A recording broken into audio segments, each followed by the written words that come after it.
What up, guys? Welcome back, Pressure Tips and Tricks. Today we're going over cutting speed.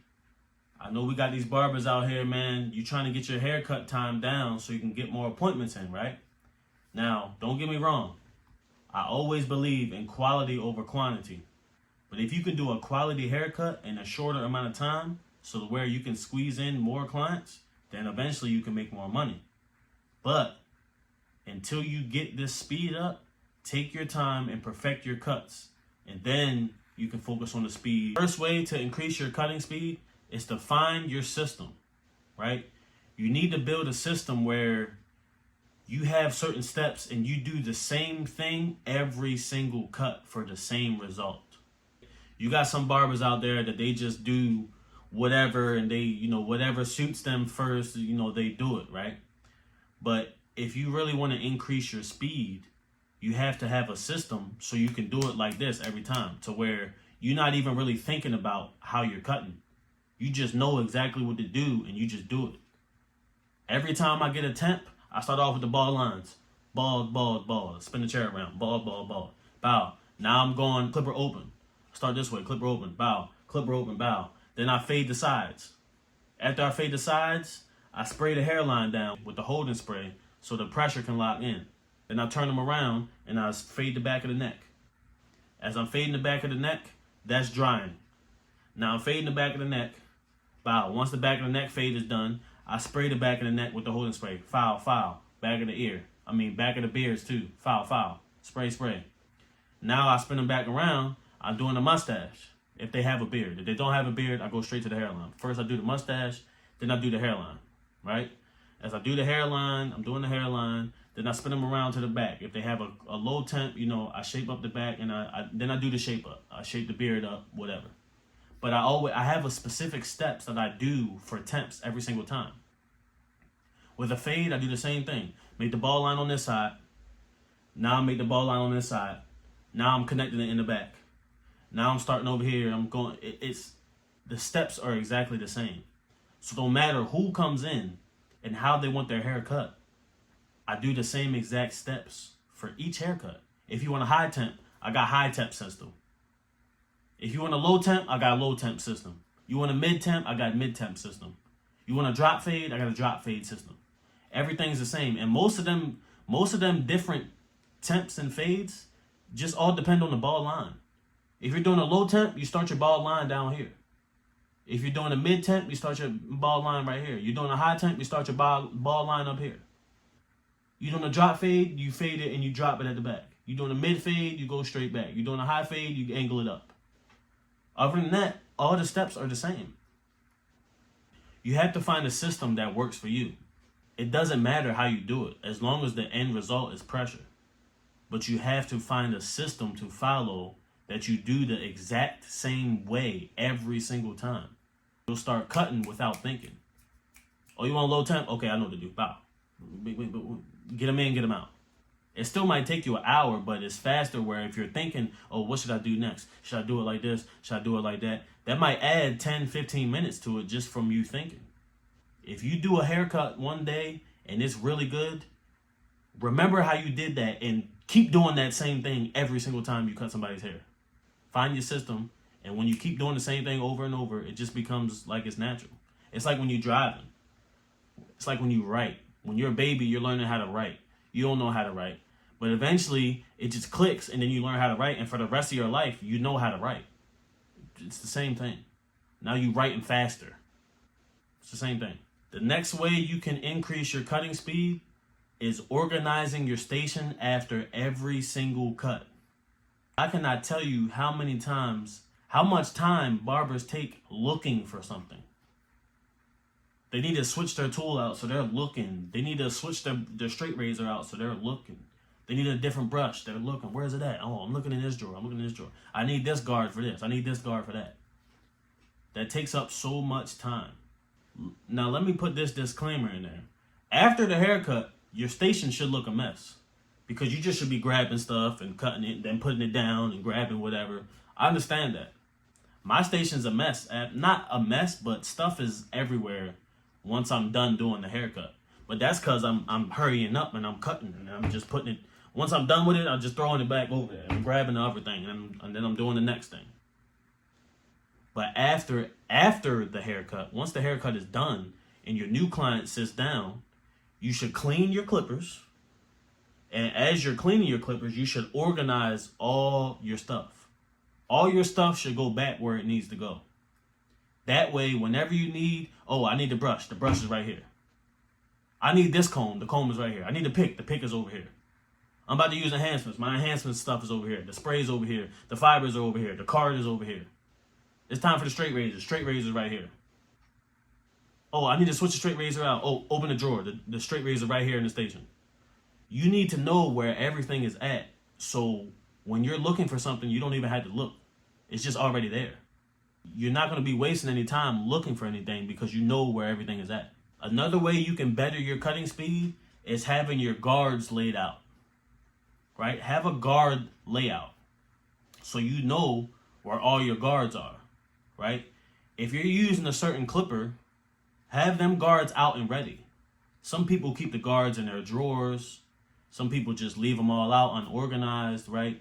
Have some type of layout organization for your guards. I know there's one barber, he has like a guard box where it's like a box and it has little shelves and it's guards in every shelf. So he know, and it has little the numbers on there. This is the 1, this is the 1.5, this is the 2, this is the 0, this is the 3. And it has the, you know what I mean? So when he's looking for guards, he just grabs it. Oh, I need a 0. Wow, right here. Oh, I need a 1.5.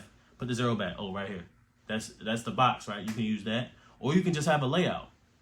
When I used to use the Andes Masters, they had like the magnet on there. And my station was metal.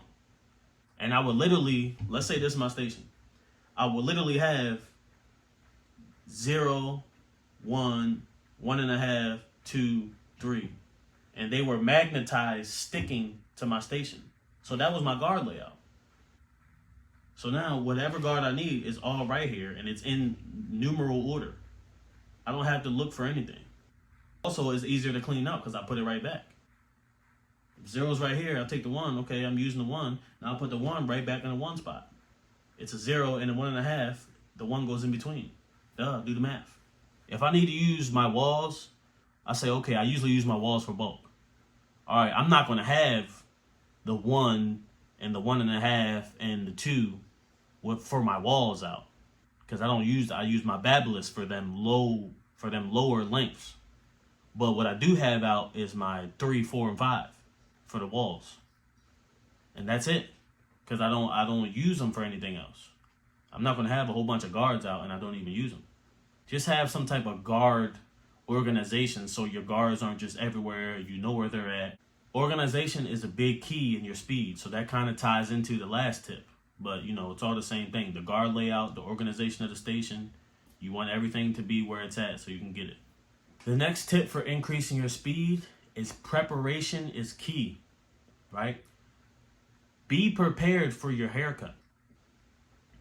If you have somebody sitting down and they're going to need certain stuff, get all the stuff out now. Be prepared also means stocking up your equipment.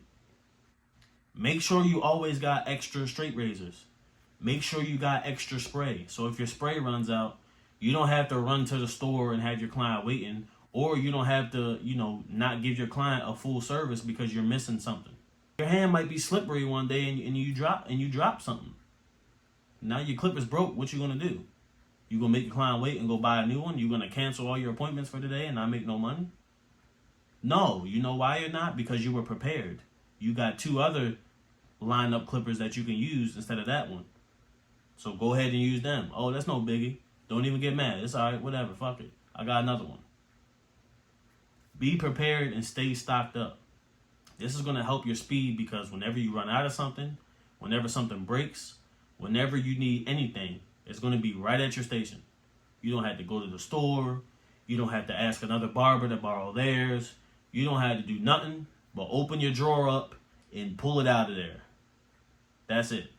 And last but not least, one of the most important ways I increased my cutting speed, might be a controversial tip, but I increased my cutting speed by doing the shape up first and fading afterwards. I noticed that a lot of the times when I would fade first and do the shape up after, I might have faded where the hairline's at too much. Or I might be guessing where the hairline's at because I faded it out so much. I'm taking more time on the shape up because I'm trying to give it that pop out look. But the fade kind of faded it out. Or I didn't leave it dark, right? Another tip for shape ups is, leave wherever you're shaping up at dark. If you fade first, leave the hairline, the sidebars dark. Don't even touch it. You can trim it down a little bit, smooth it out, but don't fade it, right? And then do the shape up. And then once it's in there and you see that it's dark, then you can fade it into the rest. That's just a little extra tip on just shape ups. So, extra pressure for you today. You do a shape up first. You don't have to be trying to make the shape up match the fade. If you get my, sometimes when you fade and you might fade out the hairline. So you got to shape it up a certain way to make it pop out, to make it look good. Whereas if you do the shape up first, you can just fade around the hairline. This works really good for like low temps, for example. This works good for every haircut. But any haircut with a curve, right? Now once the C cup is there, now all you got to do for a low temp, you just fade around the shape up. That way the C cup is there. You know how you want the shape up to look. I believe that the shape up, the hairline, is the most important part of a haircut.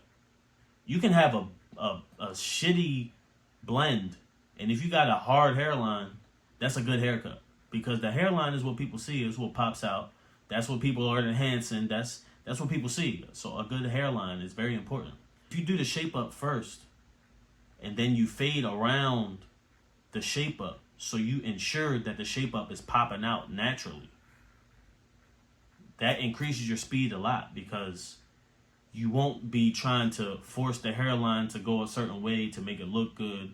You won't be forcing a hairline to show up with enhancements so long because the hairline will already be there from the natural shape up if you shape up first. So I found that to help my speed a lot. On some clients, certain haircuts, I do the shape up first and then I fade afterwards. That way I can just fade around the hairline and then I keep the hairline dark. I don't have to work on the hairline as much. There you go. Guys, that's how you increase your speed the pressure way. So make sure to comment, like, and subscribe. Comment any topics you guys want me to talk about next. And as always, subscribe and lock in so you can learn your barber business the pressure way.